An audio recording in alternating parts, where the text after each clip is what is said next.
Contractor signed the contract and mobilized on Monday. One clause said the vendor would waive recovery rights against the owner. The certificate was sent. Nobody asked to see the endorsement that was supposed to support the promise. Months later, a water loss damaged equipment, and the insurer began asking who may be responsible. The contract team pointed to the waiver. The policy file raised a different question. This is a dramatized composite. The company's people, project, claim, and contract are fictional. The question is real. When a contract says waiver of subrogation, what exactly was waived, and where is that promise reflected? This composite follows a contract clause, a certificate, an endorsement request, and a loss that tests the difference between a promise made by the business and protection arranged through the policy. The result depends on the wording, parties, property, operations, timing, jurisdiction, and facts. It is educational information, not legal or insurance advice. Subrogation is the recovery process that may allow an insurer, after paying a loss, to pursue a responsible party to recover some of that payment. A waiver of subrogation changes that recovery relationship in the situations covered by the waiver. Businesses encounter the wording in leases, construction contracts, service agreements, and property arrangements. The important question is not whether the phrase sounds familiar. It is whether the contract and policy language line up. The owner and contractor each believe the clause protects the relationship. The contractor signs a promise not to pursue certain recovery against the owner. The owner treats the signed contract as the end of the insurance review.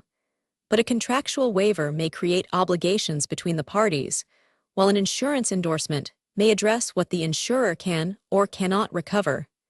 They can support each other, but one does not automatically rewrite the other. The broker requests a waiver endorsement. The issued policy contains a reference to waivers permitted by contract, but the project team does not confirm the exact scope. Does the wording apply to this owner, this location, this operation, this type of property damage? Was the waiver agreed before the loss? Does the policy impose conditions?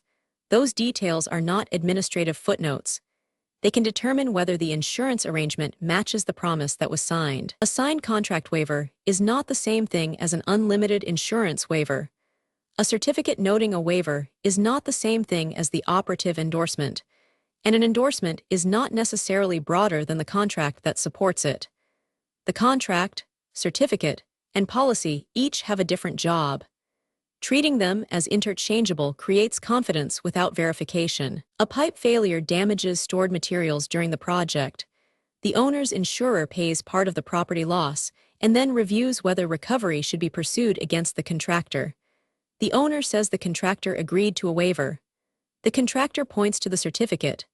The insurer asks for the policy endorsement, the contract, the loss facts, and the timing.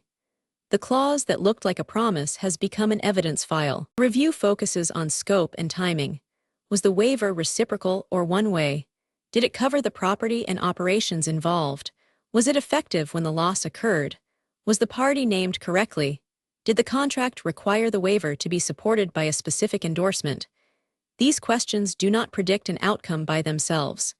They identify the documents that need to be compared. This episode does not say that every waiver must use one standard form, or that a missing endorsement always defeats a contractual clause. It does not decide who is responsible for the fictional loss. It shows that contract risk transfer and insurance risk transfer need to be coordinated, documented, and reviewed as separate but connected layers. The file is reconciled by placing the contract, certificate, endorsement, timeline, and communications side by side. That comparison may reveal a clean match, a limited match, or a question that needs clarification. The disciplined response is to document the difference early instead of relying on a familiar phrase after the loss. Before signing, ask what recovery is being waived, by whom. The contract can promise a waiver. The certificate can report that a waiver was requested. The endorsement and policy wording determine the insurance mechanism, its scope, and its conditions. A waiver should be reviewed before the project begins, not reconstructed after a loss. This has been an insurance case file. Educational information only, not insurance or legal advice.